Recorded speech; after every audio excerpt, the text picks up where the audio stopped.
بسم اللہ الرحمن الرحیم۔ عدالت و انصاف، امن و تحفظ، انسانی اقدار، اخلاقیات، غرض انسان کے وجود میں پائی جانے والی تمام جبلتیں جو ہر انسان کے وجود میں اس کی معنوی حیاتیاتی بنیادوں کو تشکیل دیتی ہیں، سب کے سب آسمان حیات پر بادل کی طرح بکھری ہوئی ادھر ادھر نظر آتی ہیں، لیکن نہ ان میں برس کر زمین دل کو جل تھل کرنے کی طاقت ہوتی ہے اور نہ منظم ہو کر ایک گھٹا بننے کی کہ انسان اس امید پر ہی جی لے کہ آج نہ سہی کل بارش ہوگی اور تپتا ہوا صحرائے انسانیت ضرور باران کمال سے سیراب ہوگا۔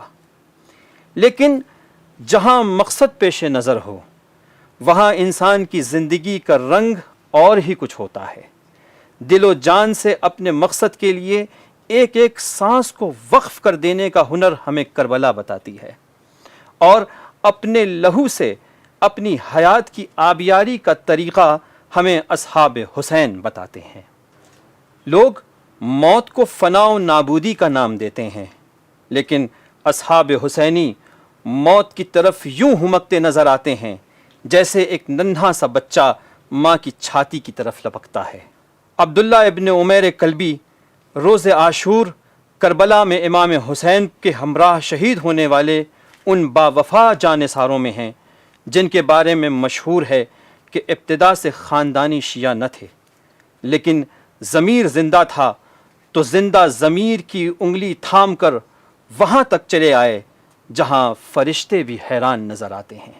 شہدائے کربلا میں اور بھی ایسے ہیں جو نہ صرف ابتدا سے خاندانی شیعہ نہ تھے بلکہ وہب ابن وہب کی طرح حتیٰ مسلمان بھی نہ تھے بلکہ عیسائی تھے، لیکن کردار پاکیزہ اور ضمیر زندہ تھا، سو نصرت امام کی توفیق انہیں شامل حال ہوئی، جبکہ مقابلے میں لاکھوں مسلمان حاجی، نمازی، قاری، حافظ، حتیٰ صحابی و تابعی اور اسی طرح نہ جانے کتنے علوی اور اپنے آپ کو محب اہل بیت اور شیعہ کہلانے والے آخرکار نصرت امام کے لیے کام نہ آ سکے۔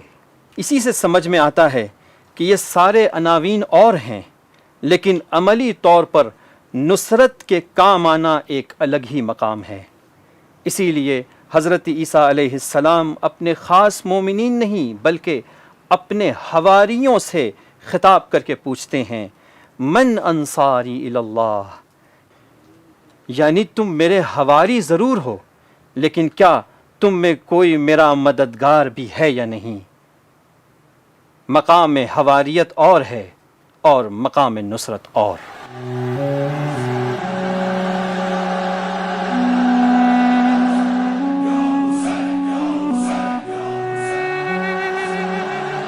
تاریخ بتاتی ہے کہ کوفہ سے کربلا کی جانب ابن زیاد کے لشکر کی حرکت سے باخبر ہونے کے موقع پر جناب وہب اپنی ماں اور اپنی زوجہ کے ساتھ کربلا پہنچے۔ آپ کے کربلا پہنچنے کے بارے میں ملتا ہے کہ آپ نے دیکھا کہ نخیلا میں لوگ جنگ کی تیاریاں کر رہے ہیں۔ ان سے استفسار کیا تو انہوں نے بتایا کہ فرزند رسول امام حسین علیہ السلام سے جنگ کی تیاریاں ہو رہی ہیں۔ آپ نے یہ دیکھ کر کہا، خدا کی قسم میں مشرکوں اور کفار سے جنگ کا امیدوار تھا اور اب امیدوار ہوں کہ فرزند رسول کے دشمنوں سے برسر پیکار ہونے کا جو ثواب ہے وہ مشرکوں سے جنگ کرنے کے ثواب سے کمتر نہیں ہوگا۔ اپنی زوجہ کے پاس آئے، ماجرے سے آگاہ کیا اور بتایا کہ میرا ارادہ ہے کہ فرزند زہرا کی نصرت کروں۔ زوجہ نے کہا کہ خدا نے تمہیں نیکی کی طرف ہدایت دی ہے، اسے ضرور انجام دو اور مجھے بھی ساتھ لے چلو۔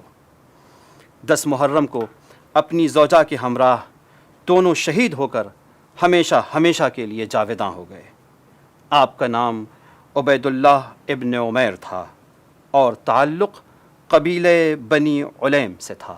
اسی سے ملتا جلتا کردار جناب وہب ابن وہب کلبی کا ہے، جن کی ابھی کچھ ہی دن پہلے شادی ہوئی تھی، گویا صحرے کے پھول ابھی تازہ تھے۔ وہ اپنی والدہ اور اپنی دلہن کے ساتھ کہیں جا رہے تھے کہ مقام ثعلبیہ پر امام حسین سے ملاقات ہوئی اور وہیں سے ان کے ساتھ ہو لیے۔ عاشور کے دن وہب کی عمر کل 25 سال تھی اور ان کی شادی کو ابھی 17 ہی دن گزرے تھے۔ وہب رن میں جانے سے پہلے اپنی والدہ کی خدمت میں آتے ہیں۔ ماں، آپ مجھ سے راضی تو ہیں نا؟ والدہ اس وقت کہتی ہیں کہ میں اس وقت تک تم سے راضی نہیں جب تک تم اپنی جان کا نذرانہ امام حسین کی خدمت میں پیش نہ کر دو۔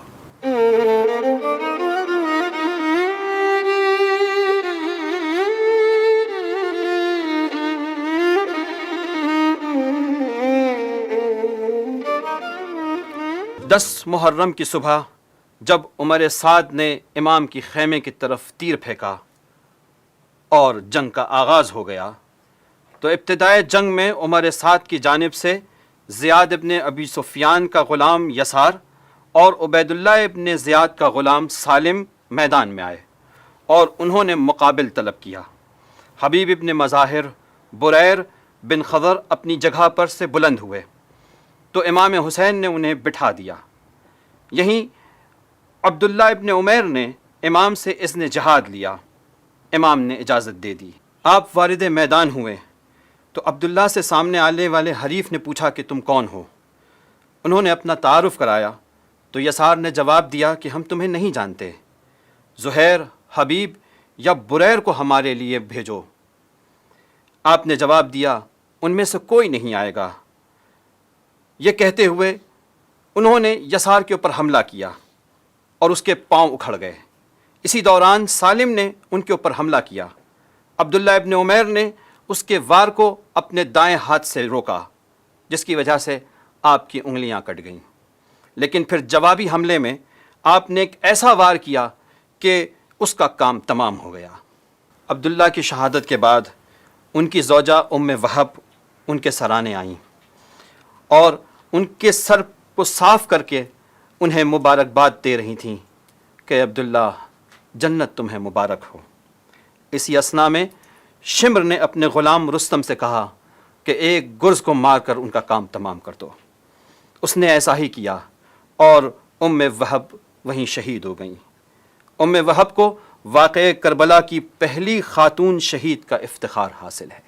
وہب ابن وہب کلبی کے سلسلے میں بھی تاریخ میں یہ ملتا ہے کہ وہب نے میدان جنگ میں بڑی شجاعت سے جنگ کی، 19 سواروں اور 10 پیادوں کو فنار کیا۔ بعض کتابوں میں مجموعی تعداد 100 کے قریب بتائی جاتی ہے۔ آخر کار جب آپ زخموں سے چور ہو چکے، گھیر کر انہیں اسیر کیا گیا، بے دردی سے آپ کو صلیب کیا گیا، سر تن سے جدا کر کے آپ کے سر کو آپ کی والدہ کے قدموں پر پھینک دیا گیا۔